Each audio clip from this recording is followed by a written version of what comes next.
Noong July, 8 times nanalo ng 225,000 pesos. August, 9 times nanalo ng 225,000 pesos. September, 2 times nanalo ng 225,000, tig to 225,000 pesos. October, 4 times nanalo ng tig 225,000 pesos. November, 9 times nanalo ng tig 225,000 pesos. Ano po yung probability na one person will hit many times in the period of 6 months with the same amount? Bakit ang TIN number niya ay 0000? 6 months na siya nanalo several times, multiple times at 225,000 each time na siya manalo na umabot na ng 9-point-something million and 0000 pa rin ang TIN number niya. Hindi mo pwedeng tanggalin yung pagdududa ng mga tao na baka kayo lang ang mananalo dyan. Di ba? Kayo at kayo mga nag-claim.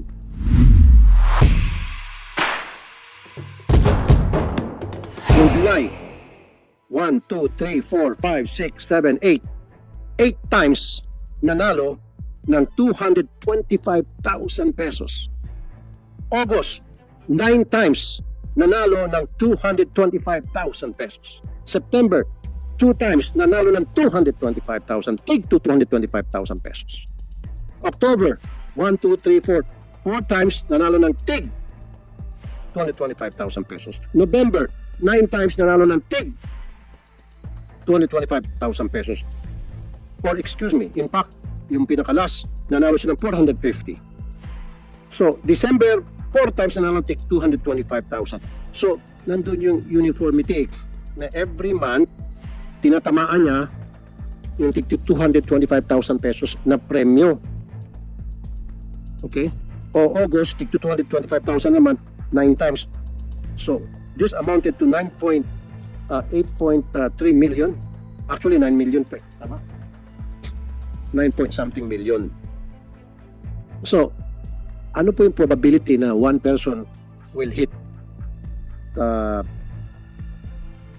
many times in the period of 6 months with the same amount? Pero ano yan po yung sinasabi kong lotto agent na pinakikiusapan ng mga kanyang bettors. And definitely when he goes to the branch, kasi 10,000 and below, kaya pa po yan ng outlet. 10,000 and above, up to 300,000 pesos, he has to go to the branch. Pag kayo pa, ang branch po normally, nasa Kapitolyo yan . So kung nasa malalayo kang lugar, ang logical po and practical way is to talk to your most likely suki muna, pakisabay na ito. In fact, we invited that yung sinasabi niyong tao for today. At sabi niya hindi siya makakapunta. Nagpadala na lang po siya ng video. If you care to listen to her video, Yes. para po natin, meron po kaming video ng ano niya. Yes. And also, with And then with that, if I may add, kaya nandito yung BIR, bakit ang TIN number niya ay 0000? 6 months na siya nanalo, several times, multiple times, at 225,000 each time na siya manalo, na umabot na ng 9-point-something million, and 0000 pa rin ang TIN number niya.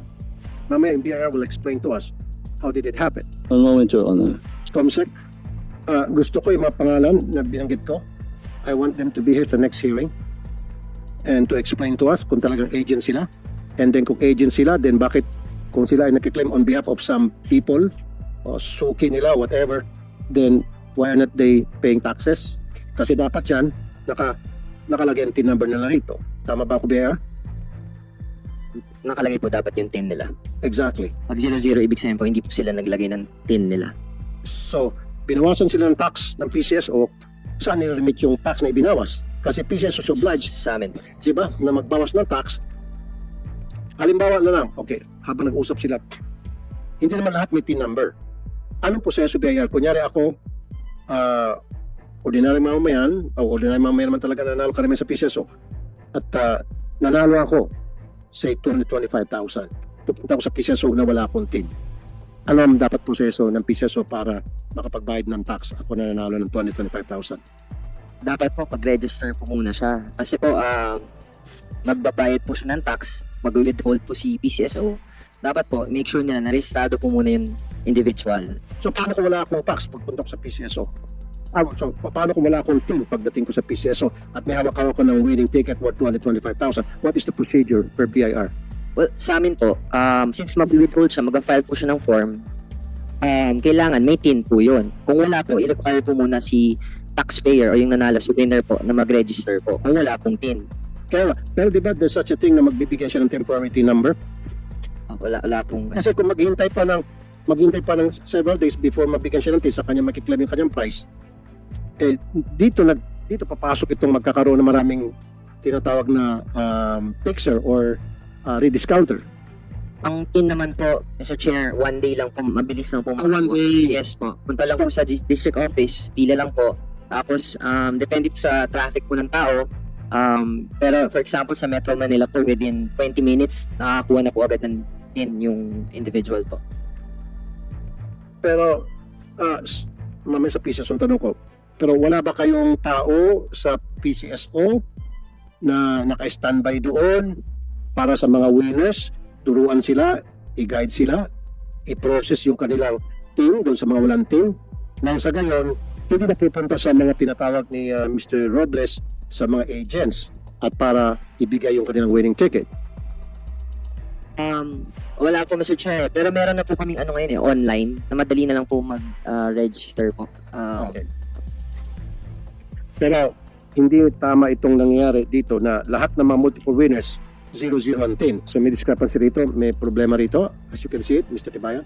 Mr. Chair, yes po. Although may sinample test po kami, yung mga ibang 0-0 po, may TIN po sila nung verify po namin sa system. Pero merong iba na wala. Meron po talaga. Okay. Sige. Your Honor, if I may, Attorney Patsyagi sir, or AGM for the finance. Good morning, Mr. Chair. Yeah, already. Good morning. As regards the alleged absence of the TIN, Your Honor, we have actually the TIN supplied by the winners. And that's part of the Certificate of Creditable Tax Withhold at source submitted to the BIR. Mr. Arnel Casas, I have a copy here. Attorney Patiag, sir. Patsyag, Larry Patsyag. Pakipalitan na. Pakipalitan. And then pakilagay dito para makita kang pangalan para they will be identified properly. Diba? Siya po ay si Attorney Attorney Lauro Patiag, Your Paula Honor. Pachag. Okay, ano po yung inyong position sa PCSO? I'm the AGM for the Management Services Sector, Your Honor. Very good. Thank you, sir. Thank you, sir.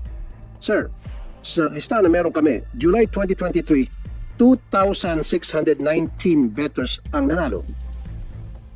Number of bettors with 10 numbers, 271. Ano po nangyari doon sa difference? Sila ba ay nakapagbayad ng tax? Yes, Tutuloy ko po, August 2023, 2,786 ang mga nanalo, 248 lamang ang may TIN. September 2023, 2,603 ang nanalo, 225 lamang ang may TIN. October, it goes on and on and on. So, ano nangyari doon sa mga walang TIN? Were they given TIN numbers and were they able to pay taxes sa BIR?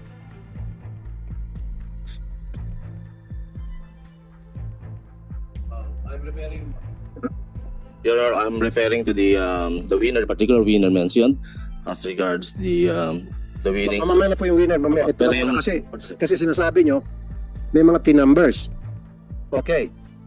Siguro hindi nilagay ng PCSO dito kasi kung nilagay ng PCSO yung TIN number, pero respetuhin naman yun. Of course, we're not gonna mention it kasi we know that that's confidential. Okay? Pero since wala, nilagay 00, kaya nagtataka kami.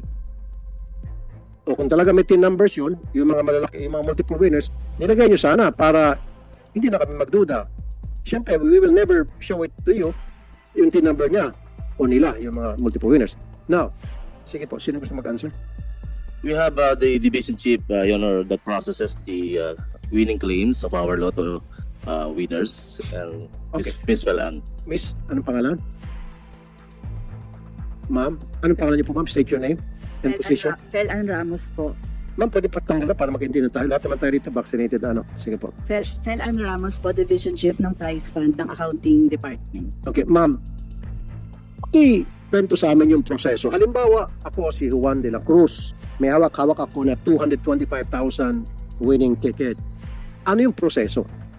From start to finish, from A to Z. Bali sir, pag may claimant po na pumunta doon sa office namin, kino-compare lang po namin yung ticket. No, yung proseso, ma'am. Yung pagpasok siya ng gate ng PCSO, saan siya pupunta? Bali sa guard po para po magpirma ng ano ay mag-fill up po ng form yung Sa guard pa lang. opo, claimant's form. Saan guard? Yung sa gate. Doon po sa may second floor na po. Sa second floor. Opo, sa division po namin. Pero pagpasok sa gate, sabihin niya, pupunta ako sa PCSO kasi meron ako winning ticket. Yes po. So, after sa gate, sabihin sa kanya, sige, lahat ng mga pananalo, punta sa second floor. Yes.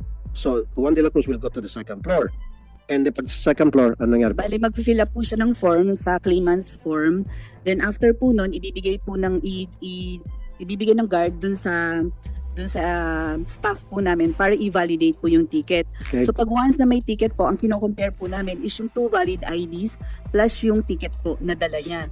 So ano po namin doon is kino-compare namin yung signature ng claimant dun sa likod plus yung ID na dala niya para po malaman namin na siya po talaga yung may-ari ng So, what ticket. happens kung wala siya pong ID? Sir, pinapaprovide po namin siya ng ID. Hindi, kaya ma'am, hindi naman po lahat ng tao may ID. So, paano kung pumunta siya, sabihin niya, wala akong ID, mahirap lang ako. Required po talaga, sir. So, Required. kailangan po talaga siya mag-produce ng 2 valid IDs. Okay, sige. So, wala tayong problema dyan. So, required ka, kailangan meron kang 2 valid IDs, government IDs to, ano? Yes po. And then, ipipresent mo yun sa PCSO, pagbabanggain ng PCSO, yung ID, doon sa nakapirma sa ticket. Kung siya talaga yon. Okay, and then, Tapos, once na-verify po yun, pag once na-verify na po namin, i-validate na po namin yung ticket, may lalabas po dun sa machine namin na pay ticket siya.